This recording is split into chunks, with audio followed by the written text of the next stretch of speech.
Let's talk about hotel tech startups. A lot of young and inexperienced, but super intelligent people working there, but they don't have the life experience of hiring and firing people, of the whole life cycle. So is they'll sign someone up, they'll recruit someone, and on the first day, there's no onboarding plan.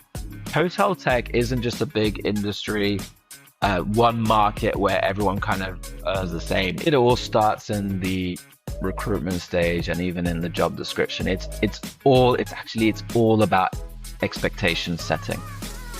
So what I usually ask my clients to do is explain to them what the worst week looks like working for you, because there will be some bad days. No one really knows what someone in a certain position, certain hierarchy, and department should be earning, or what is the average earnings, depending on the geography that you're in, the product that you work for. Some companies are using AI to hire people, and I'd say 90% of the feedback I get from anyone in the process, whether they're a hiring manager or a candidate, a job seeker, is negative. I saw my father was always working for a very large company, and I always felt like he was just treated like a number.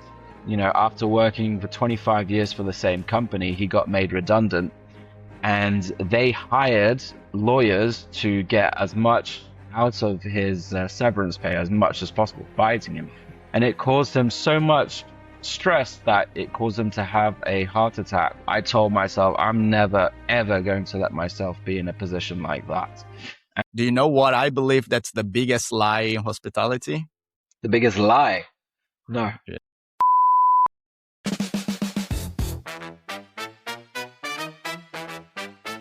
You're listening to Schulering Hub Talking Hospitality with Mauricio Schuler.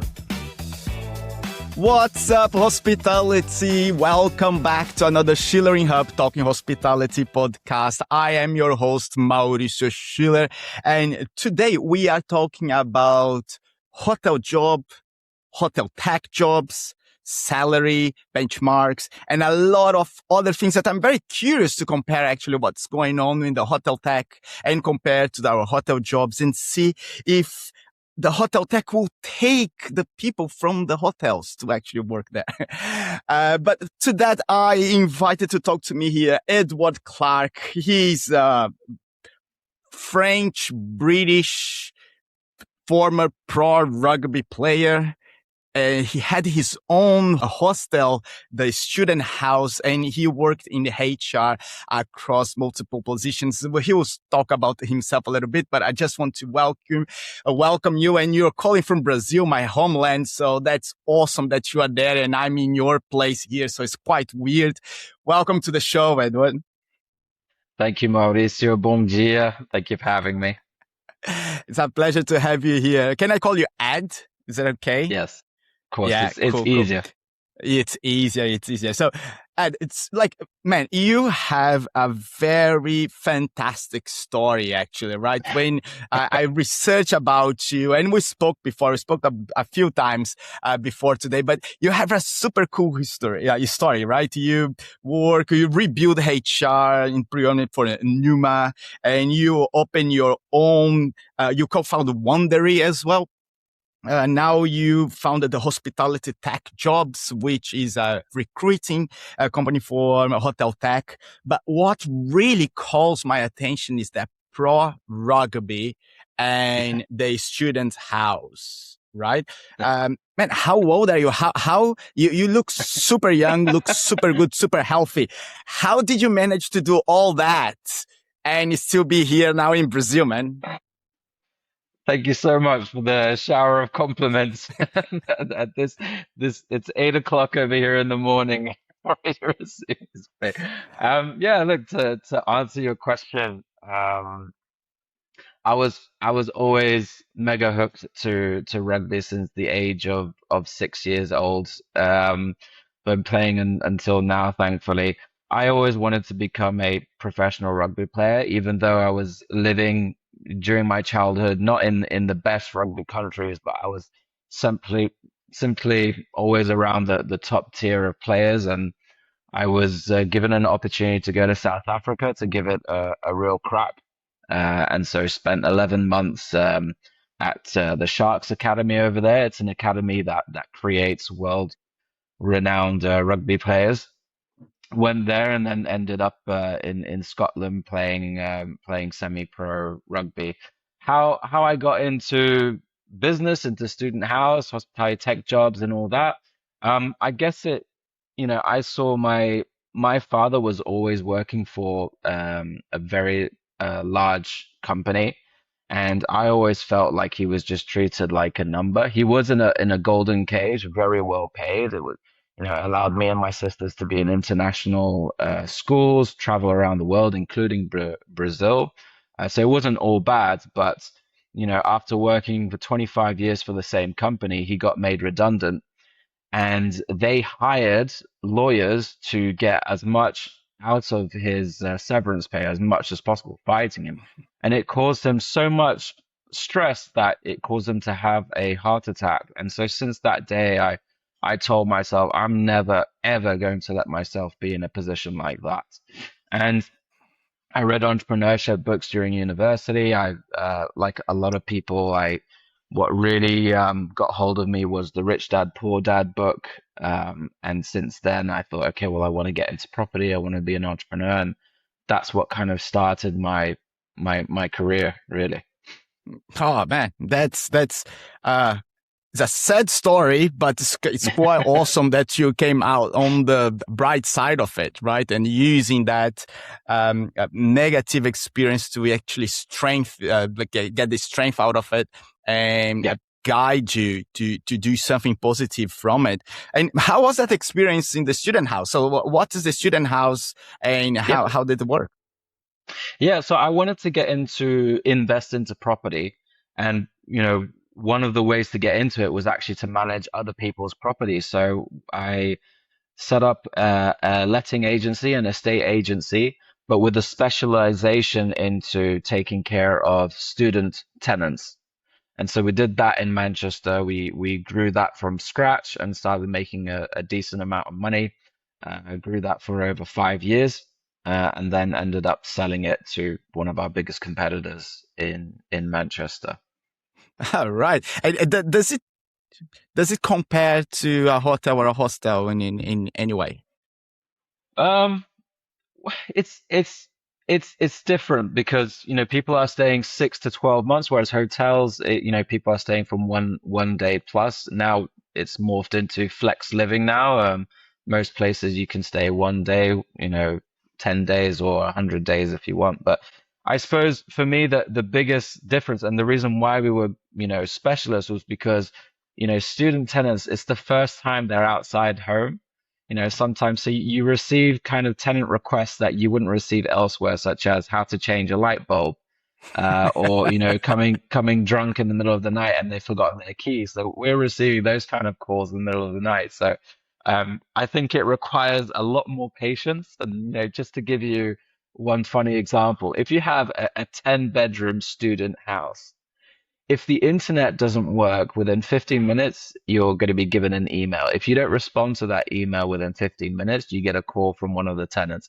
If you don't respond within the hour, you've got all the tenants and their parents calling you. So, all of a sudden you could have 20 to 30 people calling you incessantly about the internet. Wow. So the good thing about that is that it forced me to really think about systems, which got me really interested into prop tech. And then just went on from there. That's awesome. And let's get directly then to the point, because lately you've been working on the hotel tax salary benchmark report, right? And please tell our audience here what it is that you've been building there, and if anyone can collaborate as well, how they do that. Yeah, so the idea came about was because I wanted to add as much value as possible to the industry that I was working in, which is hospitality tech. And I thought, okay, well, data, but data that no one's seen before. No one really knows what someone in a certain position, certain hierarchy, and department should be earning, or what is the average earnings, depending on the geography that you're in, the product that you work for, etc. So I thought, okay, well, why don't I send out a really easy to fill survey to get, to get this data. And my initial goal was to get 500 people to answer it, which is pretty good. And then Danica and Zoe pushed me to to aim for 1,000. We ended up just getting over 500 over a 2 to 3 month period, but that was really good, and it uncovered a lot of things that that actually surprised me. So, the information that I have in this salary and sentiment benchmark report is I know how much people earn depending on the category that they work for. When I mean category is whether they work for a PMS or an RMS company or a hardware company, for example. I know that depending on their seniority, geography, and the type of function that they're in, whether it's sales, marketing, or accounting, for instance.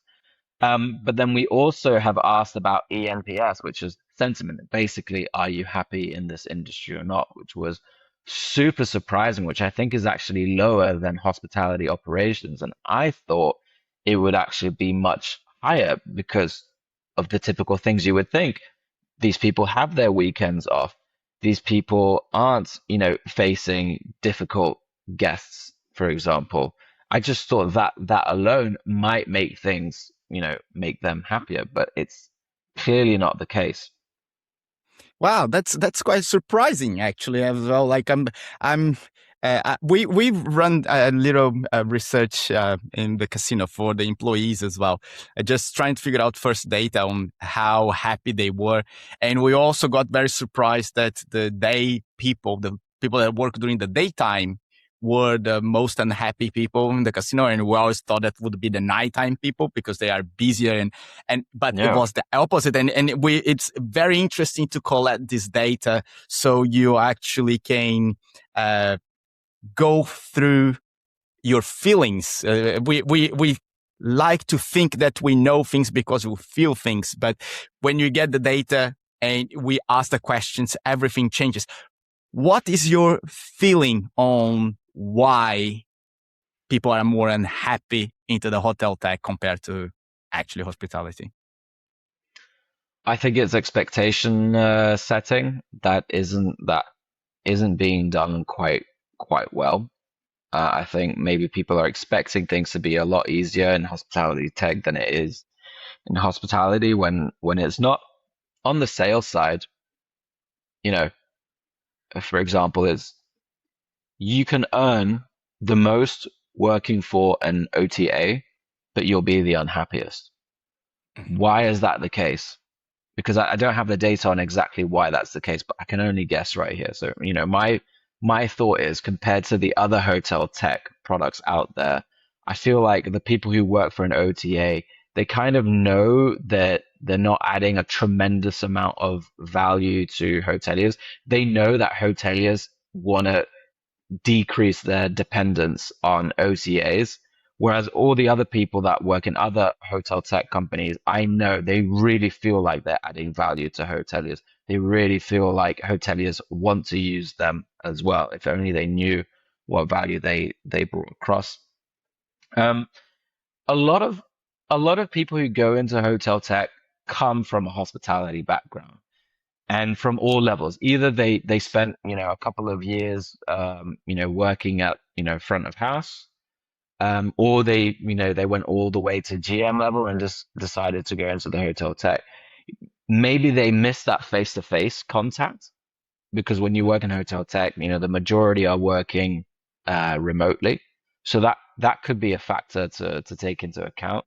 In fact, it would be good for me to do maybe another survey, you know, prodding more questions into the ENPS to find out exactly why that's the case. One thing is very clear though, is that women across the board are much less happy than men by a All right. huge margin. And this is something I'm going to dissect with Danica and a few other women leadership women to go through to find out exactly why. But from what we've seen from the data is that there is a change of behavior between men and women in terms of asking for a raise, but also getting it. So clearly, women are at a disadvantage in this case as well. There seems to be a bias towards men. So that definitely needs to be, the conversation needs to be talked about at least to try and understand why this is the case so that we can find out what the solutions are. Hmm, that's really interesting. And if we go a little bit into geography, does it change if you are in a hotel tech job in America compared to Europe or the Middle East? Does it have any influence? Absolutely. The US pays the most. Mhm. That's very clear, and by a large margin. And then in Europe, it's all micro markets really. You could be in France and you could have the title sales director, and you could earn either 50,000 euros as a basic salary or earn 120,000 euros as a salary.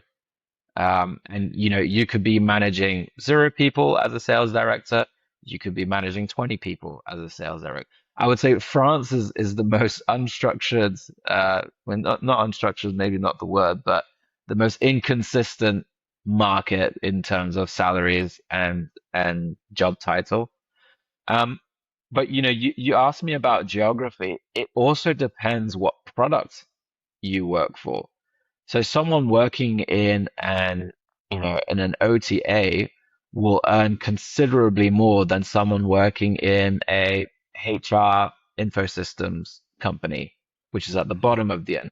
In fact, you'll see it in the report, the average salaries, the median salaries, total median salaries, and you can compare it compared to the type of products company that you're working for. It's crazy. So, I mean, That the big takeaway from this, from just to answer your question, is that hotel tech isn't just a big industry, one market where everyone kind of earns the same. It depends on geography, and product type, as well as function, etc.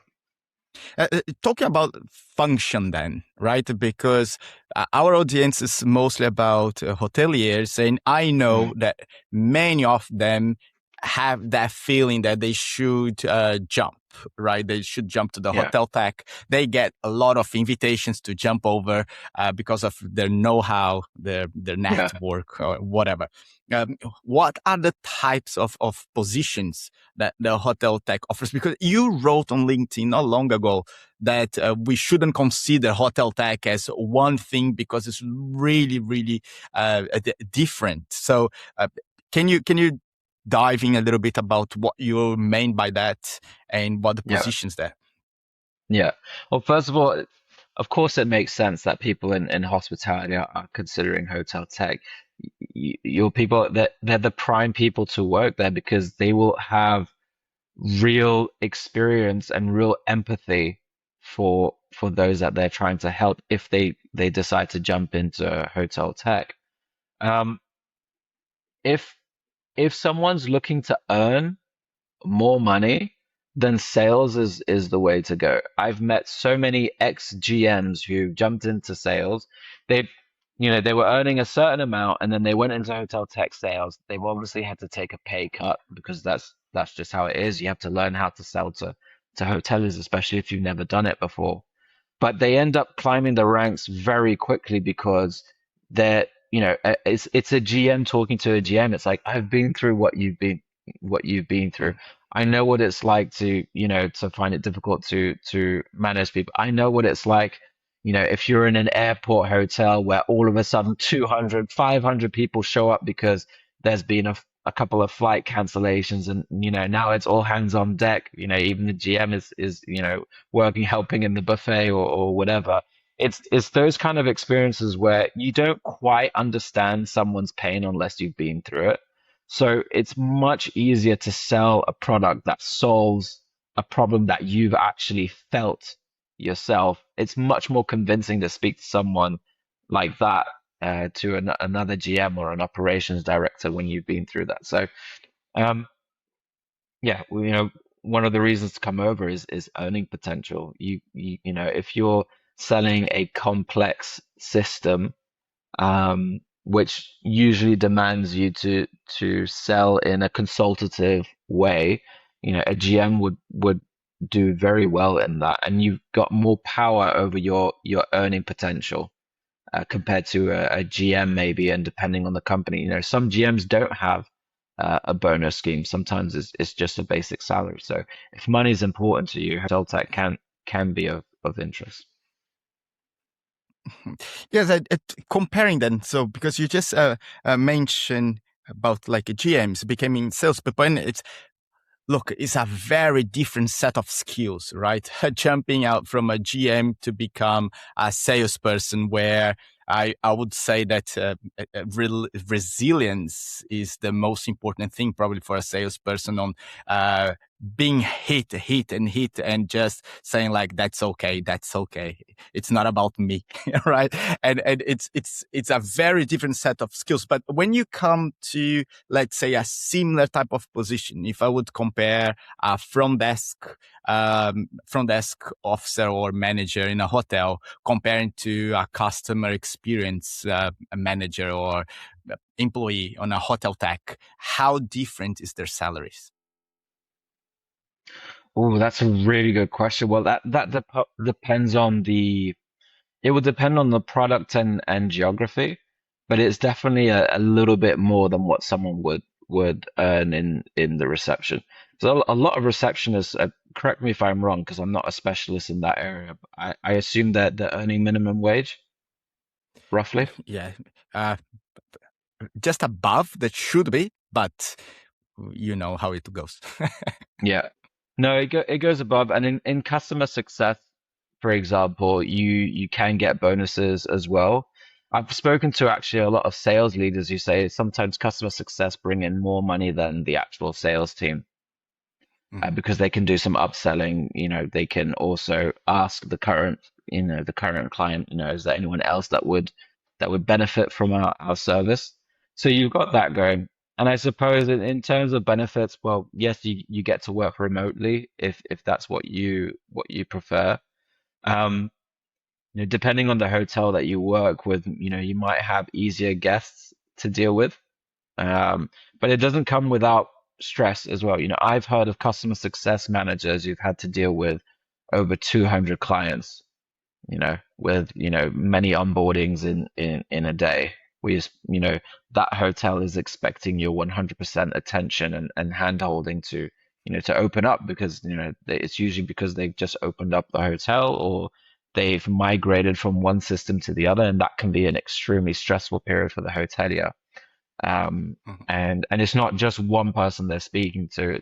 It's probably the entire, operations team on the ground that they're speaking to as well. So it doesn't come without its own stresses. And of course, when you're working in a hotel, depending on the location and type of hotel it is, you can have some very demanding guests, or even, in some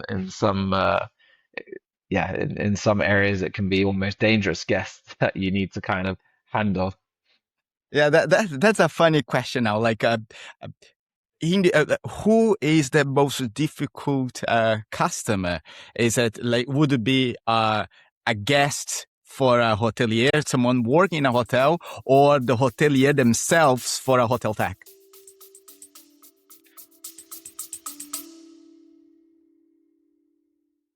Sorry to interrupt. If you're enjoying the show and if you are learning something new today, please consider following the show, subscribe to our channel, or leave us a review. It helps us to help more people through the podcast, and it would mean the world to us. Thank you for listening, and we're back on the chat.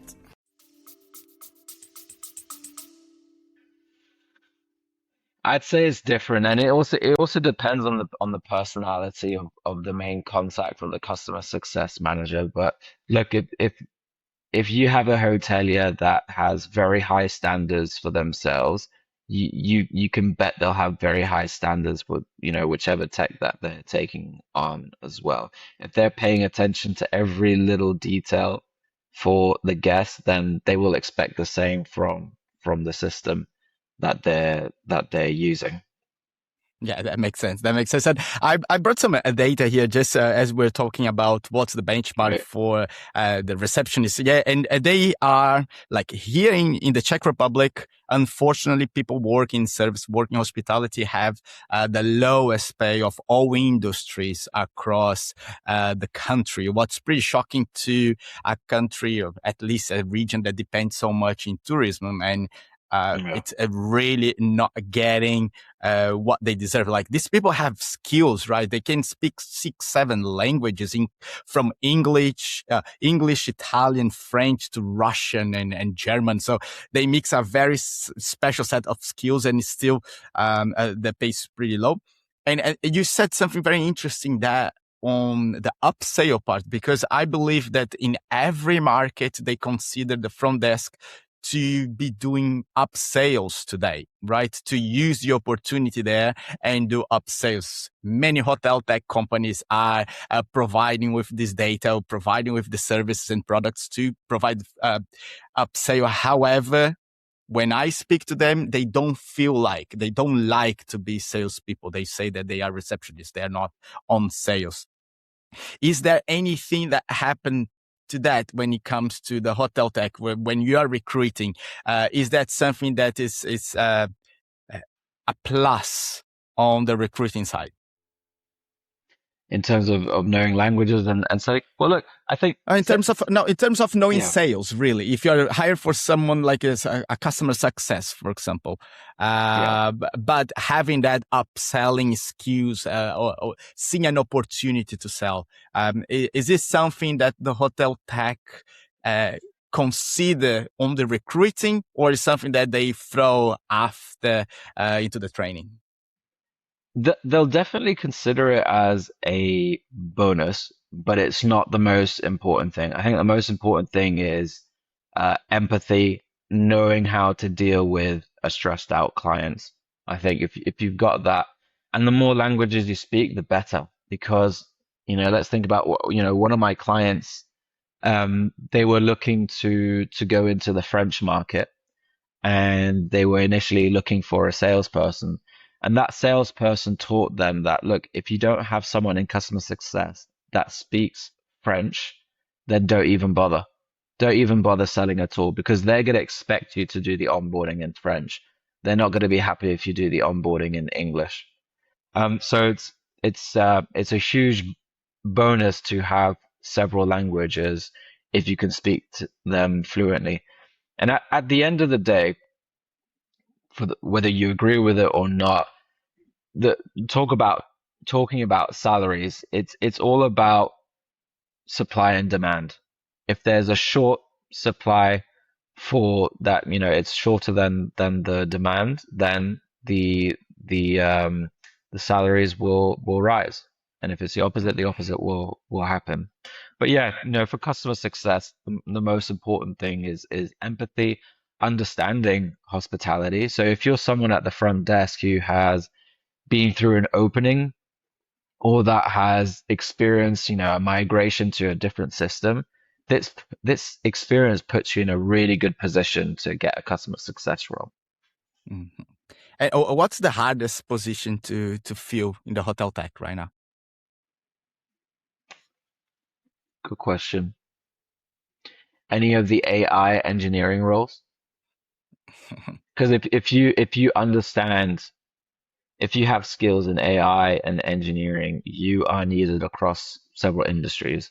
So it's not just hotel tech that's competing for you, it's the other industries. And sometimes the other industries have a bigger budget. However, I think what would excite someone in engineering, with AI is that you can make some huge changes in hospitality. There are so many cool opportunities out there, and it's kind of like solving a Rubik's cube, because hotel systems can be quite complex, so it can be something really fun to go into, and there's so many stakeholders involved. So that's the way I would sell it. But if we're talking on the sales side, one of the hardest roles to fill is actually the German speaking roles, for several reasons. So the demand is higher than the supply. There's not so many salespeople that understand hospitality, that also speak fluent German. But also from a cultural perspective, German people in general, and I'm not painting, all Germans with the same paintbrush, but a lot of them are more risk averse to moving than I would say like your typical English candidate that I speak to or American candidates that I speak to. So you've got, that to take into consideration as well.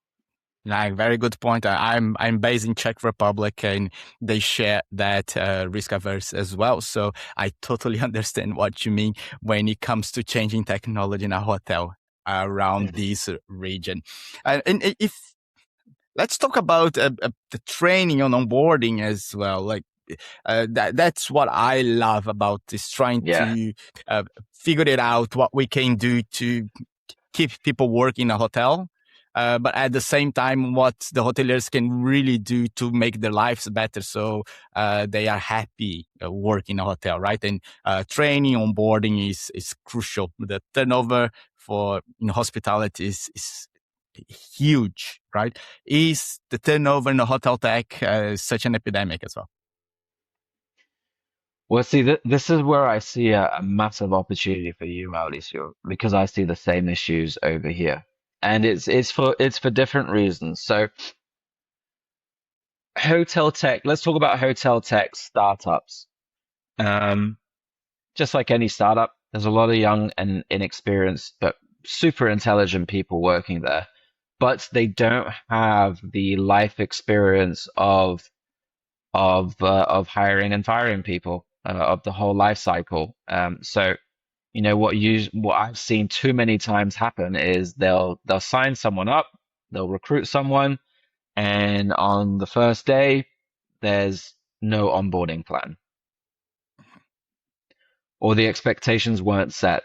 Someone, a candidate who just joined might think they're going to have 1 or 2 weeks of onboarding, learning about the systems, whereas, the second day they're already asked to start cold calling for clients for a product that they don't quite understand. It's mental. I'm seeing the exact same issues. I just cannot. Yeah, it's for me. I haven't got enough time on my hands to set up a new business and help companies onboard, but a lot of companies have no clue how to onboard. They won't, talk to them about what the vision, mission, and values are. They won't, give them a proper onboarding, give them the right tools needed to do their job, or even expectations on what does a good job, well done look like. Um, Unfortunately, for people to learn the importance of that, they have to go through a few car crashes and experience that. But this is what I'm seeing in startups, and it's not because some managers are bad people. It's simply because they haven't been taught that.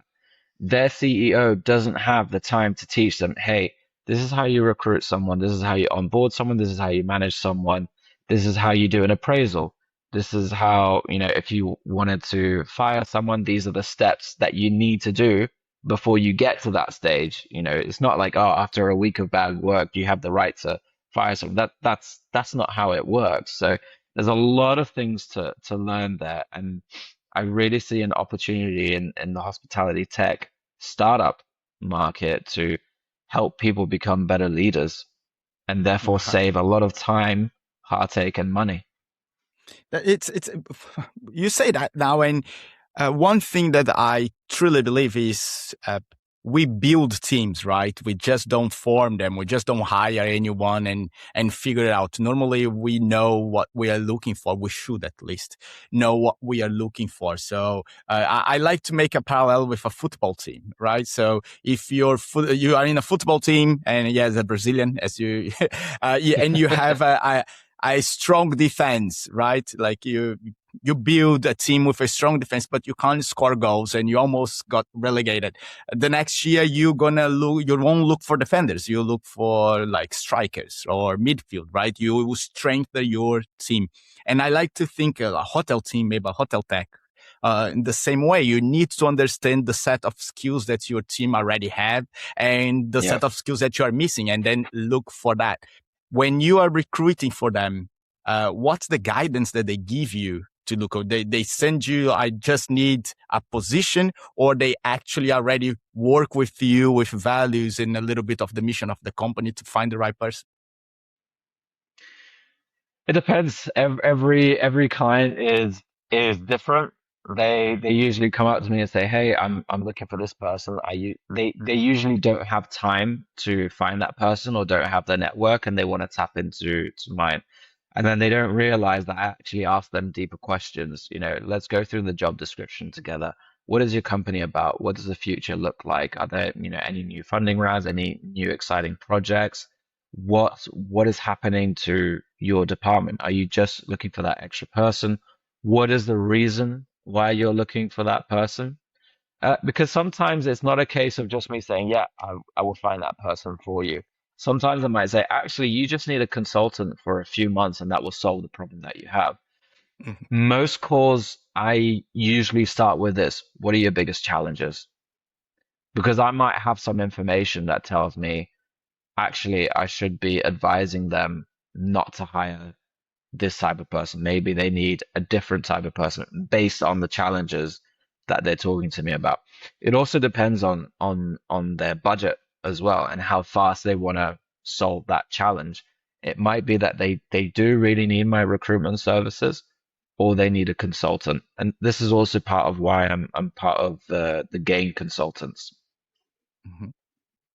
And if you talk about Gain, then like what do you do with the Gain? What is Gain work together with you?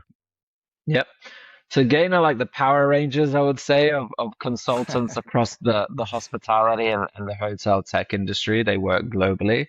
And they reached out to me because they wanted to leverage the network they already have, and they wanted to create a recruitment arm to their business, and they wanted me to kind of spearhead that for them, and open it up, as they have a network of hospitality businesses as well as hotel tech companies that are always looking to hire. And they've seen that I do specialize in hotel tech, but I've also done a lot of recruitment for hospitality operators as well. It's I've not marketed myself to do hotel operational companies just because I know the market is saturated with a lot of very good recruiters, but I never say no.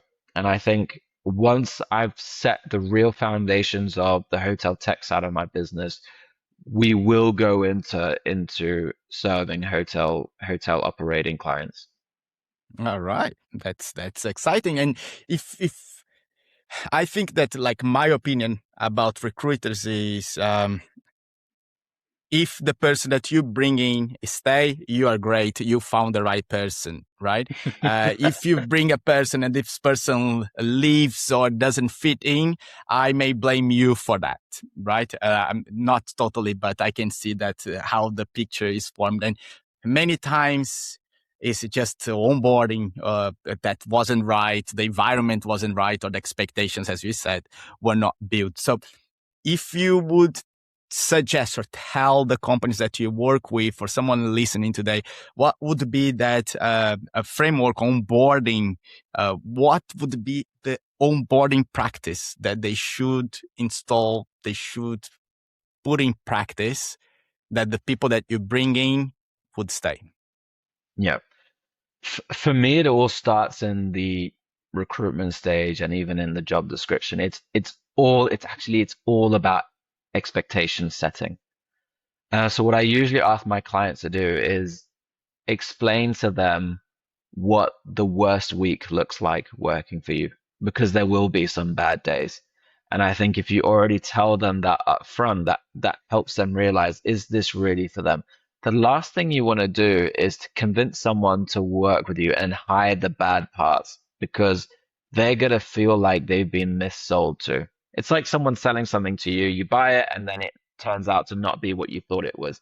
Wouldn't you have preferred for that salesperson to say to you, this is really good, but just be aware that this, and that is not available in the products or whatever. You would be much more thankful for that, and it saves you less headache down the line because you might ask for a refund. Anyway, this is what I tell everyone, and this is what I used to do when I recruited for myself. So when I recruited my pre-opening team, I would say to them, I might parachute you into a country where you don't speak the language, you don't know anyone there. You're in a hotel, it's dusty, there's no internet, there's no nothing. You have to figure things out by yourself, and you'll have to be there for a few weeks. Are you ready for this? And a lot of people would be like, well, thank you for telling me really isn't the right thing for me. Or some people would jump to that and be like, do you know what? This actually sounds amazing. This sounds like a challenge that will really push my limits. But I think it's also important. So there are, look, there's some really easy wins to put in there. Say this is the result that I want you to produce for me. This is the support I'm going to give you. Is this aligned with what you're trying to do? But I think it's also important to ask the person that you're about to hire, what's important to you? Also ask them, what are your boundaries? It's an open-ended question, but it might reveal some things to you. They might say, oh, I have to have my lunch at this time, or I have to take care of my dog at this time. I can't, leave the house or whatever. All these things help you realize, how it's going to be working with this person. There's a lot of questions that you need to do, but in finding out what's important to them, like what are the kind of goals? Don't ask the silly question, where do you see yourself in 5 years? Like ask them, what do you want to achieve out of this job? What are the kind of skills that you want to get out of this? So when I was recruiting for the pre-opening team, I would find out how ambitious they are. If they were really ambitious, I would say, well, look, this is the perfect place for you, because with all the responsibilities I'm going to give you, you're going to get the skills to manage your own team in the future, or even start your own business, because you have to manage so many stakeholders in this process. So many things are going to go wrong. You're going to have to find out solutions just like that. Um, and it's going to put you outside of your comfort zone, but you're definitely going to grow. In 1 year's time, you're going to look back and you're going to think, holy shit, look at all of this that I've managed to do, all of this that I've managed to achieve. So look, expect, if there's one thing to take away from this, is expectation setting, and do not sugarcoat what it's actually like. I think it's also important to, a really good question to ask if you want to know, if someone is skilled in XYZ, or if they have a certain character trait that you're looking for. Always ask the question, give me an example where you demonstrated X, instead of asking, are you a hard worker? Because that's the easiest thing to answer. You just say, yeah, okay, great. But if you say, give me an example of, where you've demonstrated that you're a hard worker, that's much better, because they're going to have to give you an example. Now, if they say, I'm a hard worker because, I've always arrived on time at 9 o'clock in the morning for my shift, they're not a hard worker, because it doesn't take a lot of hard work to do that. However, if they say, I've always been on time for all my shifts, which have either been at 5 o'clock in the morning or another time, and I've had to, make sure that all these things are done. XYZ type of people or departments rely on me to do this. The deeper the example that they give you, the more it will tell you you know, let's talk about stress. Give me an example where you've shown that you're stress resilient. Mhm. I had one candidate tell me once that they went to university in a different town in the same country that they've lived in for the rest of their life, and they thought that was an extremely stressful period. Suffice to say, this person was not right for pre-opening. Yeah, but I've had someone speak to me and say, yeah, I just came from a war-torn country. Not very much phases me anymore. Then I was like, okay, pre-opening will not be stressful for this type of person. So it's very important to ask these type of questions where you ask where they examples that have demonstrated X, Y, Z that you want to see. That's pretty cool. That's pretty cool. Thanks for sharing all that. And I will make a parallel of something that I tell hoteliers to ask, because I believe in, and for hospitality, it's really important to understand the soft skills, the empathy, right? Like how empathic this person is, because that's what it is with the guests in the end of the day. And one question that I tell directors, and you can copy that and use in your interviews as well, or hoteliers listen to this, is when is the time that you help someone without telling anyone you've done that?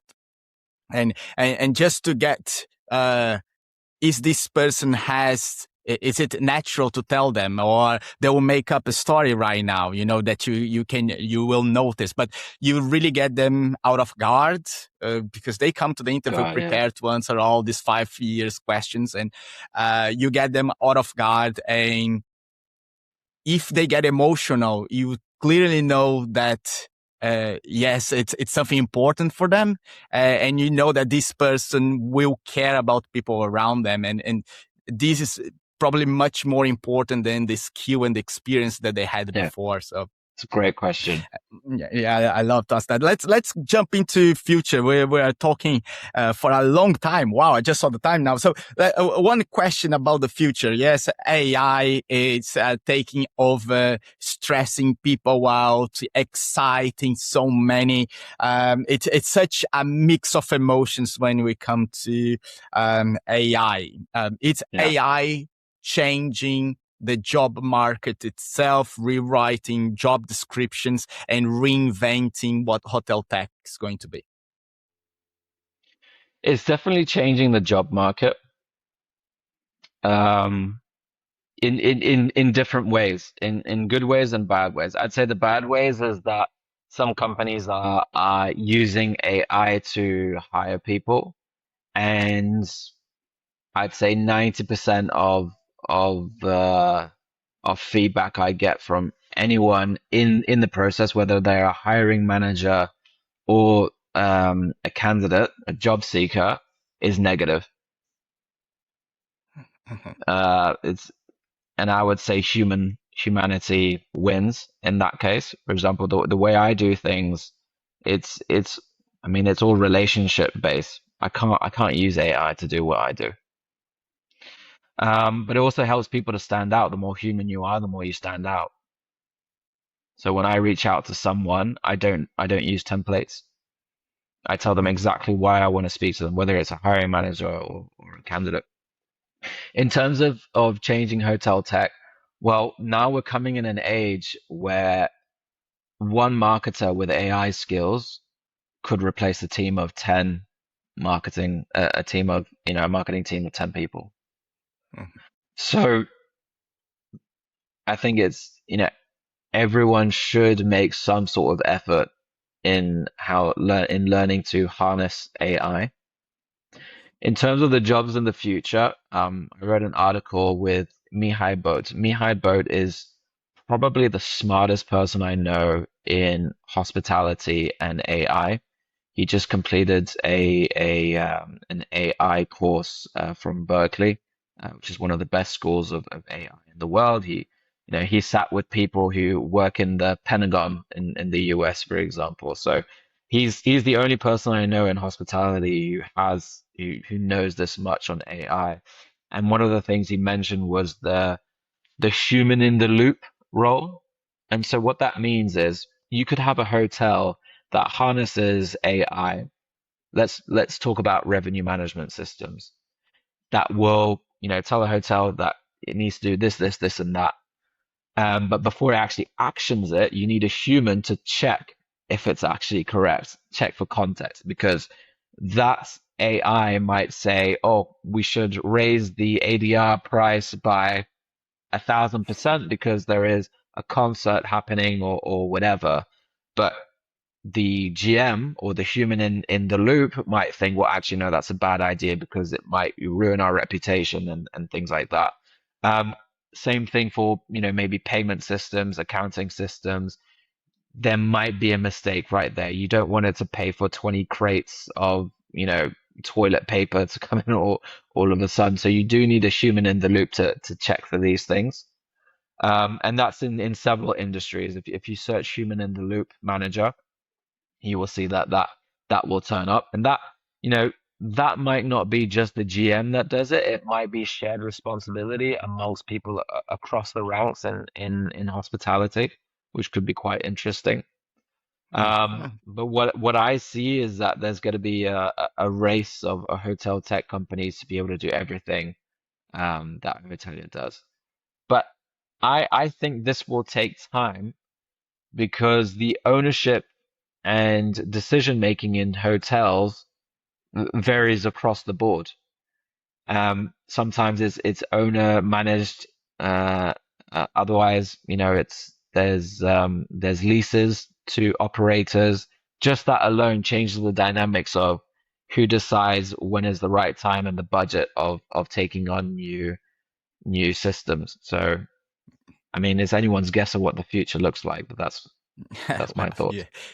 Yeah, it's crazy. Like it's great thoughts there. It's really crazy what's going on, and AI now is getting very expensive as well. Like so, sometimes it's Yeah, even getting more expensive than humans. So we are balancing on that. But do you know what I believe that's the biggest lie in hospitality? the biggest lie. No. Yeah, AI will give people time to spend with the guests. I just don't believe on that. Now, do you know, like, and do you know why? Like, because this is something that, of course, the tech used in the beginning not to go against the people that they need to sell to, right? Like, well, AI will not take your job. And it makes sense, right? And I'm not saying that they are lying. It's just the lie itself, okay? It's not that the tech's lying.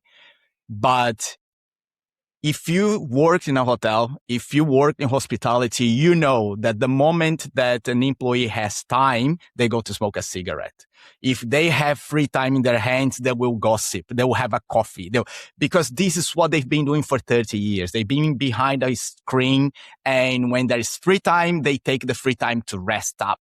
They work long hours and everything, right? So now all of a sudden you put AI system that starts to automate their boring jobs, but nobody's training them to how to use this free time now. How do I Yeah. talk to a guest? What does it mean? I'm going to talk to a guest. I'm going to get out from the position I am and go there to the guest and start having a random conversation out of nowhere. Nobody's training for that. And basically for some time, I still believed on that until I start to see like the bad GMs, the bad managers that we know that they are not very good. We know that there is stories behind and how not empathetic they are, how bad they treat people. And when they start saying that, and it's like, all right, so they are just buying a system now and they want to justify the system they're buying, but they are not trained. They are not reaching out to me to ask how we're going to train our people to use this time, right? And if we don't train the people to use the free time to actually make an upsell, to collect the data, to gather data, to build on that guest profile and help the guest. And there are solutions for that, right? But if we don't train people to do that, they will not do it. And if they're not doing, the GMs will see it. Well, now we have time and they are not doing anything. So we cut the people because they are not doing what I thought they would do. They think, but they don't train for it, right? So for me, this is the biggest lie running right now because I haven't seen really people focusing on the training. What do we do when automation takes over? So That's super if you're interesting. listening, let's get to it. Let's get to it. It's Ed, let's move on to one message that you have, man. What would you tell some hotel tech founders sitting on their fence now about the hiring, what they should do? They should wait for AI. They should start building on their teams. What would be that message that would leave this for them? If you want to attract and retain the best talent, being human, setting expectations, and not sugarcoating the job will put you in the right direction. That's what I would say. When I mean That's being awesome. human, don't rely too much on AI because you will have some people who might fall through the cracks and you might miss that gem. And it is worth the time and effort to get the right person. Otherwise, later down the line, it will cost you in time and money. That's a very good message. And Ed, how can our listeners get in touch with you, get your report as well, and find some open roles that you're hiring for? Yeah, of course. It's everything's on my LinkedIn profile. If you just put Edouard Clark, you'll be able to find me there. I'm easily reachable. Or go on hospitalitytechjobs.com, and you will find us on there as well. Also, and I will put the links here on the notes as well. But thank you so much. Thank you for your time. Thank you for waking up that early to talk to me on our time. Thank you so much. Obrigado de nada. And Schulering, thank you for listening to this new episode. And I hope you like it. If you have anything to say, anything to complain, or any comments, just write it down, send me a message, or email hello@schulering.com. I'll see you next time. Bye.